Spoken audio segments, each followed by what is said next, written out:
Hi, everyone. My name is John Kinney, and I'm with the National Sports Media Association. Today, I'm joined by the 2023 Nevada Sportscaster of the Year, Russ Langer, and the voice of the Las Vegas Aviators. Russ, thanks for joining me today. Thanks for having me, John. That's a pleasure. What does it mean to you to now be a 12-time Nevada Sportscaster of the Year winner? Well, it means a lot because it's recognition from my peer group, and there's no higher form of recognition, no higher form of flattery, and I think that's a great way for me to just feel good about the fact that perhaps there are some people out there who like my work and appreciate what I do. I don't think they appreciate it as much as I appreciate the chance to do it, but it's great to be recognized in this way.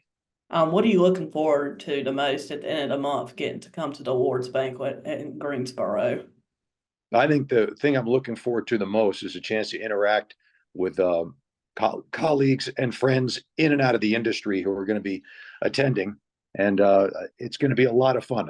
I've been to one of those before, and it was huge fun, very memorable. Got to have a lot of pictures of it, but it's been several years, and I'm looking forward to my return trip.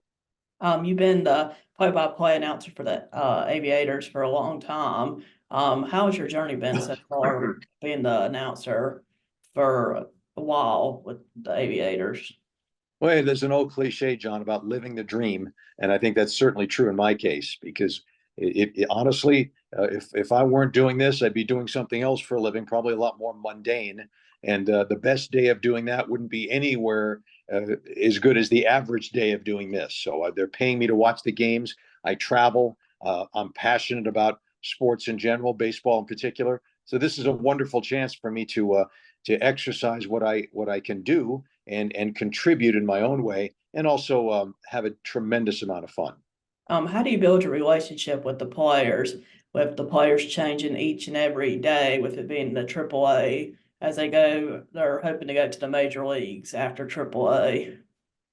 Well, that's a good question. I think the thing that I try to do is introduce myself to them and speak to them on a one-on-one basis whenever possible, and try to get some information that you don't see in the media guide or maybe even online. And you might get some personal information about their living situation, the marital status, or family, or what have you. And it may be hobbies, things they like to do outside the game, and that's how you dig. I mean, our job as broadcasters is to be detectives, especially in baseball, because of the day-to-dayness of it. You have to constantly try to work and be a detective and try to come up with new information to present to the audience because you're there for 150 games. Did you always know you wanted to get into sports journalism for a career? Well, not at first. At first, I wanted to be an athlete. And then I got the message when I was maybe in the third grade that wasn't going to happen. So then it became yes. I'd like to pursue something in the field of sports journalism. Thought about writing for a while, but I figured this is a way to be on the air and enjoy and get truly excited because I have a lot of respect for the writers. But the thing about it is, if you're writing, it's hard to convey genuine enthusiasm. So that's a lot easier to do that in front of a microphone. Did you have any mentors, or do you have any mentors today that you talked to or have helped you along your career? Absolutely. The first one was the first broadcaster that I listened to doing baseball growing up in the Los Angeles area, and that was Vince Scully, who became a friend later on, which was a wonderful thing for me. And to this day, John Miller of the voice of the Giants and the former voice of ESPN Sunday Night Baseball and the former voice of the Orioles is to this day a very good friend of mine. So those two, I think, to me, are the best I've ever heard, and they have provided me with a lot of tremendous guidance and information along the way. What advice would you give young journalists trying to pursue a career in sports broadcasting? Well, I think the thing that I would try to tell them to do is to meet as many people as you can, and socialize, and don't be a wallflower, and find out where the events are, where the things are that'll bring people together, like events like this one, and anything else to go along with it, and to just get as much experience as you can as far as being a broadcaster is concerned.